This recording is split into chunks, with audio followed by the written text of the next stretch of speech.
Saudara Menteri Perhubungan Dudi Purwagandi belum bisa mengungkap apa penyebab kecelakaan pesawat ATR 42500 karena black box atau kotak hitam belum ditemukan. Namun Menhub Dudi menekankan, pesawat ATR 42500 yang mengalami kecelakaan sedang digunakan oleh staf Kementerian Kelautan dan Perikanan untuk tugas patroli laut yang memang rutin dilakukan.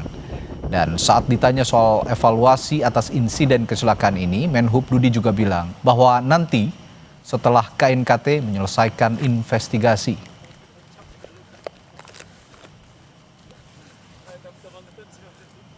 Ini merupakan tugas rutin dari Kementerian KKP. Soal ketinggian dan sebagainya itu harus kita lihat nanti setelah kita menemukan semua bukti-bukti yang ada termasuk black box dan sebagainya. Dari situ baru kita bisa menjelaskan sebab musabab dari terjadinya kecelakaan ini. Kalau layak terbang ya, layak terbang. Karena setiap pesawat yang dioperasikan syarat utamanya adalah harus layak terbang. Kami sudah memeriksa kelaikan dari dokumen kelaikan yang dimiliki oleh pesawat tersebut dan pesawat tersebut dinyatakan layak terbang. Kita akan lihat setelah nanti KNKT menyampaikan hasil laporannya, Pak. Ya, evaluasi bisa kita lakukan setelah kita mengumumkan semua informasi, semua bukti-bukti dan semua fakta-fakta yang akan disampaikan oleh KNKT. Sehari sebelum mengalami kecelakaan, pesawat ATR 42500 milik maskapai Indonesia Air Transport sempat mengalami masalah mesin. Namun setelah diperbaiki, pesawat dinyatakan layak untuk beroperasi. Engine dengan kami, tapi kami sudah perbaiki dan kami sudah tes. Terbukti dari Halim sampai Semarang dan Jogja tidak ada masalah. Iya ya. Di hari Jumat. Jadi semua sudah normal, kita sudah terbaiki.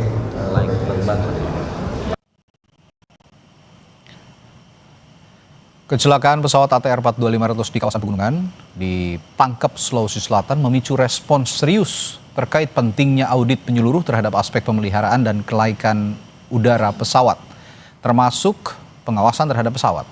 Dan untuk membahas lebih dalam soal tantangan kelaikan terbang dan keselamatan penerbangan, sudah bersama kita melalui sambungan virtual Alvin Lee, pengamat penerbangan, dan nanti juga akan bergabung Ahmad Bakri dari Komisi 5 DPR RI. Saya ke Pak Alvin dulu sekarang yang sudah bergabung di sambungan virtual. Selamat malam Pak Alvin.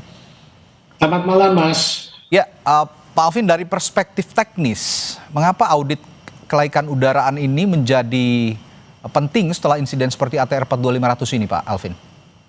Baik Mas, jadi pada setiap kecelakaan itu memang pemeriksaan ya terhadap kelaik udaraan pesawat itu menjadi salah satu bagian dari penyelidikan, karena yang diselidiki itu kan tidak hanya catatannya saja, tapi juga pelaksanaannya seperti apa. Jadi kesehatan pesawat, perawatannya bagaimana, kondisinya terakhir seperti apa, disiplin perawatannya seperti apa, bukan hanya pesawat tapi juga penerbangnya. Kondisi kesehatan penerbang terakhir kali melakukan medical check kapan, kemudian kegiatan beberapa hari terakhir sebelum terbang itu seperti apa, apakah istirahatnya cukup, apakah kesehatannya dalam kondisi prima, apakah mengkonsumsi obat-obatan, misalnya obat flu saja itu kan juga bisa berpengaruh. Jadi tidak hanya tidak hanya perawatan pesawatnya saja, dan juga itu nanti akan diperiksa juga rekaman pembicaraan antara ATC dengan pilot. Jadi yang diperiksa banyak, bukan hanya kesehatan pesawatnya saja. Ya, oke. Sejauh ini memang kalau kita bicara soal kelaik udaraan tidak jauh dari juga soal usia pesawat begitu ya terhadap aspek kelaikan terbang dan maintenance pemeliharaan.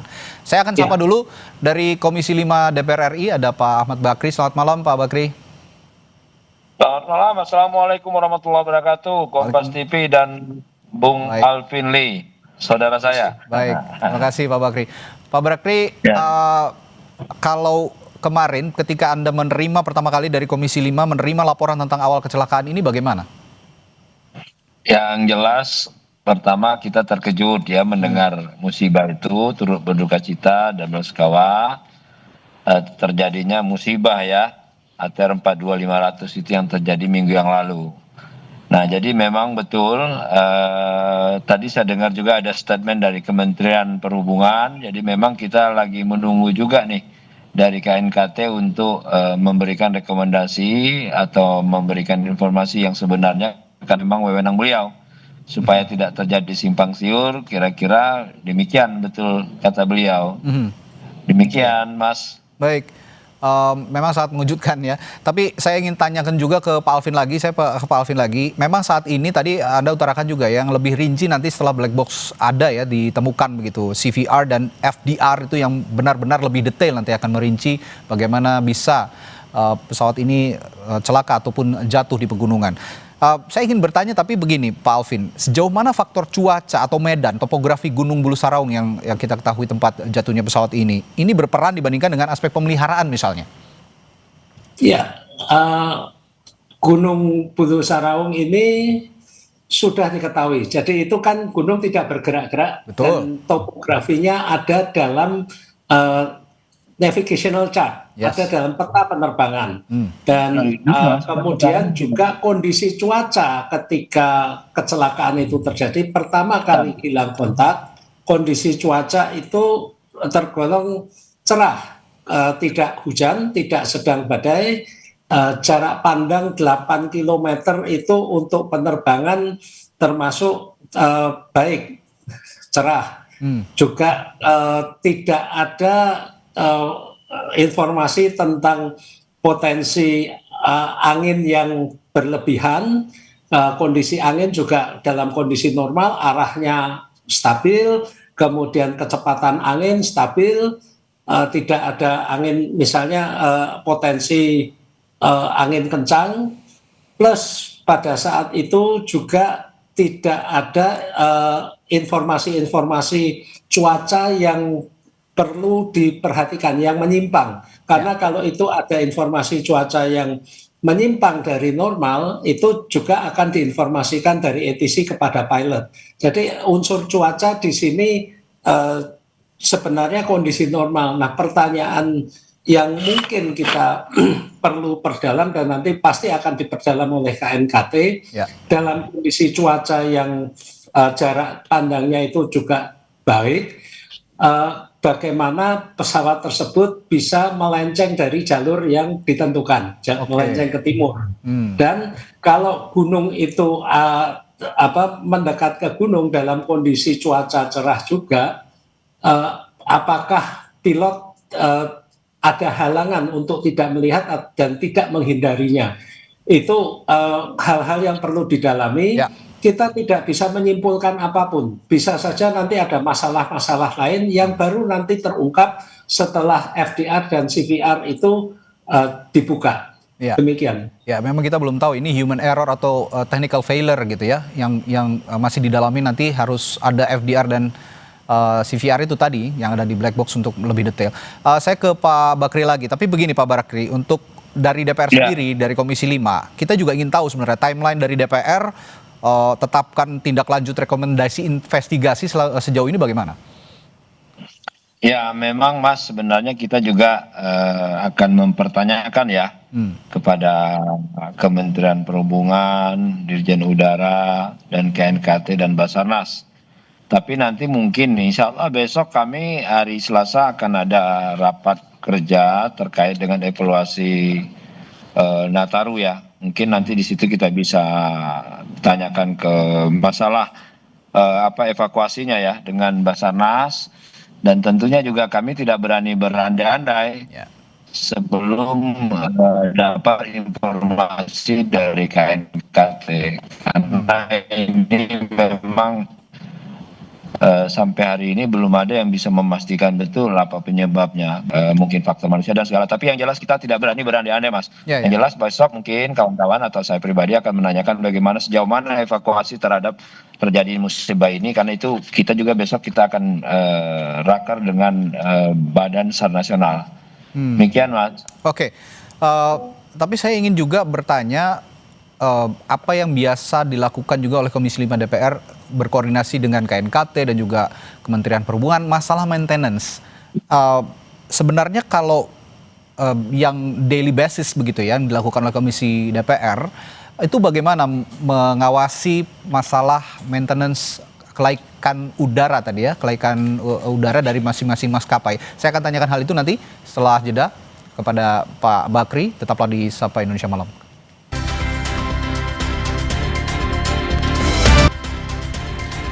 Ya, sebelum kita membahas bagaimana daily basis Komisi 5 DPR nantinya juga melakukan ataupun biasanya melakukan secara daily basis, melakukan pengawasan bersama KNKT dan juga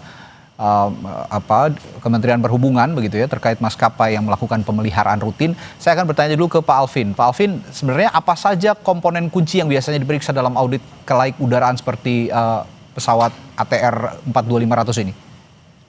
Ya, dalam pemeriksaan kelaik udaraan itu tentunya yang diperiksa adalah item-item yang terkait dengan perawatan terjadwal.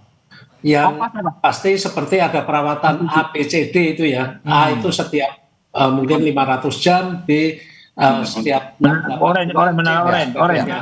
Nah, apakah perawatan-perawatan tersebut itu dilaksanakan sesuai dengan jadwalnya atau tidak? Kemudian masuk lagi ke detail. Dalam setiap perawatan itu apa saja yang dilakukan? Siapa yang melaksanakan? Dan apakah ada komponen-komponen yang diganti? Komponen pengganti itu pun juga harus dilacak asalnya dari mana, sertifikasinya bagaimana. Jadi masuk sangat detail, itu membutuhkan waktu yang cukup lama. Dan pemeriksaan itu tidak hanya sekali saja ketika audit, tapi secara berkala Kementerian Perhubungan juga melakukan spot check.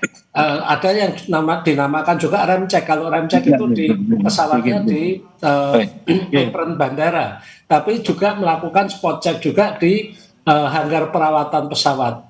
Itu cukup banyak yang dilakukan, dan apabila ada masalah yang berulang ya, karena setiap kali pesawat itu mendarat, pilot itu harus mencatat, memberikan catatan kepada engineer di dalam logbook pesawat apakah ada hal-hal yang perlu diperbaiki. Kalau hal-hal yang kecil misalnya pintu toilet itu sulit dikunci, itu nggak ada masalah. Tapi kalau ternyata ada masalah dengan radio yang on off ya, misalnya di kokpit itu ada 2 radio dan dua-duanya ini independen, sehingga kalau satu masih berfungsi. Nah, kalau ada salah satu saja, jangankan radionya, loudspeakernya tidak berbunyi saja, itu sudah no-go item karena itu dapat berdampak pada keselamatan penerbangan. Nah, termasuk aircraft logbook ini juga diperiksa oleh Kementerian Perhubungan. Demikian, Mas. Oke. Pak Alvin, saya punya pertanyaan sederhana, mungkin ini juga pertanyaan masyarakat awam yang juga saya ingin tanyakan. Saya juga merasa awam mungkin ya, ini bisa lebih mendapatkan penjelasan dari Pak Alvin. ATR 42500 ini kan pesawat yang biasa digunakan untuk medan-medan tertentu begitu ya. Dan yang publik ketahui kebanyakan ini jaraknya pendek, tapi dari ATR 42500 ini melakukan penerbangan dari Yogyakarta menuju ujung pandang atau Makassar ya. Ini kan jaraknya yang cukup lumayan jauh begitu. Saya sendiri pernah mengalami menaiki ATR ini dari Bali ke Sumba, dari Papua ke Sorong, dari Jayapura ke Sorong. Ini jaraknya tidak terlalu jauh. Apakah ATR 42500 ini punya kemampuan dengan jarak yang saya sebutkan dari Jogja misalnya ke cukup jauh ke Makassar misalnya, Pak Alvin? Daya jangkau ATR 42500 ini hingga 2100 km, Mas. Jadi cukup untuk itu. Cukup ya, sangat cukup sebenarnya ya. Iya. Oke. Nggak ada masalah. Sebab kalau itu di luar jangkauan pesawat itu, pilot juga tidak akan mau menerbangkan. Kemudian ketika memasukkan flight plan itu kan juga harus ada data-data seperti itu. Itu juga akan di-recheck oleh Airnav. Ya, ini juga mudah-mudahan bisa menjawab pertanyaan publik. Banyak sekali juga saya memantau di lini media sosial begitu ya. Ini pesawat yang tidak terlalu jauh, tapi ternyata faktanya 2000 kilometer ya, Pak Alvin ya? Sampai 2100 lah. 2100 kilometer, ini jarak yang sangat-sangat jauh dan sangat-sangat bisa sebenarnya dijangkau oleh ATR 42500. Lalu begini Pak Alvin, kira-kira kalau memang kita melihat ada audit ke depan misalnya, memang KNKT belum ada pengumuman, tapi misalnya ada audit pun ke depan, audit internal maskapai dibandingkan dengan audit independen, sebenarnya kalau menurut Pak Alvin, mana yang lebih efektif untuk menemukan masalah yang yang laten begitu seperti yang sudah-sudah?